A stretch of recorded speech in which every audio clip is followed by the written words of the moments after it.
Assalamualaikum warahmatullahi wabarakatuh. Jumpa lagi di channel Karuna Kebun Alam. Pada kesempatan kali ini kita akan tunjukkan teknik sederhana menanam pepaya di lahan yang sudah berkali-kali kita tanami pepaya. Perlu teman-teman ketahui, untuk lahan bekas tanaman pepaya itu kalau kita tanami ulang akan sangat rentan sekali terkena serangan OPT atau organisme perusak tanaman. Ini terjadi karena pengendalian OPT sebelumnya kita terlalu banyak menggunakan obat-obatan kimia, terutama insektisida dan fungisida. Ini justru akan menjadikan organisme perusak tanaman menjadi lebih kebal seperti jamur, virus, hama, dan lain sebagainya. Tapi tentunya kita juga belum bisa untuk meninggalkan obat-obatan tersebut untuk mengendalikan organisme perusak tanaman. Di lahan ini kita sudah berkali-kali melakukan penanaman pepaya. Jadi berbagai macam organisme perusak tanaman sudah ada di sini, dan ini sangat mustahil untuk kita hilangkan. Yang kita bisa lakukan adalah pemberian agen hayati untuk menekan perkembangan OPT. Teknik sederhana ini sebenarnya tidak jauh berbeda dengan teknik penanaman pepaya pada umumnya. Perbedaannya terletak pada pemupukan.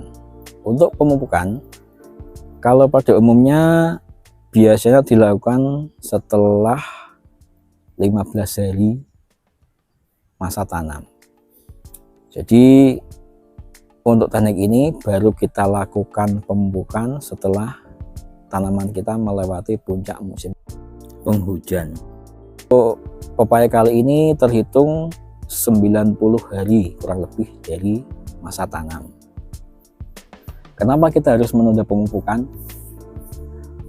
Untuk lahan baru mungkin bisa kita lakukan pemupukan di awal. Jadi setelah 15 hari pasca tanam kita melakukan pemupukan, itu akan sangat bagus sekali nanti pertumbuhannya.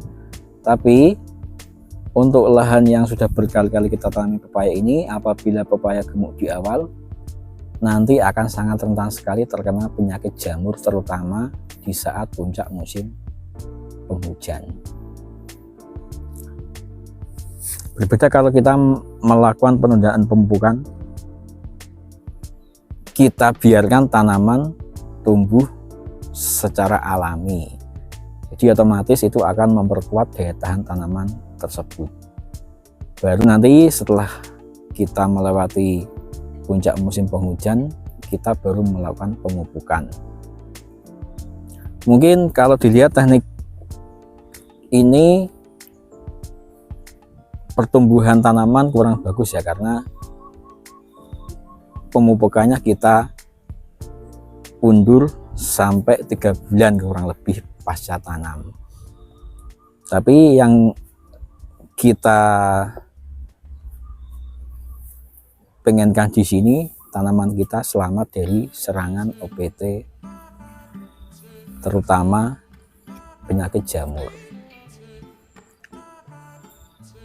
Untuk pengalaman beberapa tahun yang lalu ketika tanam pepaya kedua, itu di sini hampir 50% lebih tanaman kami terkena serangan jamur. Ada yang layu fusarium dan penyakit jamur lainnya. Padahal pada saat itu kita sudah melakukan pengolahan lahan, kita beri dolomit dan melakukan pencegahan dengan menggunakan insek dan fungisida. Tapi pada kenyataannya pepaya kita ini masih terkena serangan jamur. Dalam teknik ini juga perlu diperhatikan soal pengairan. Setelah melewati puncak musim penghujan, biasanya ada jeda di mana saat itu tidak terjadi penghujan.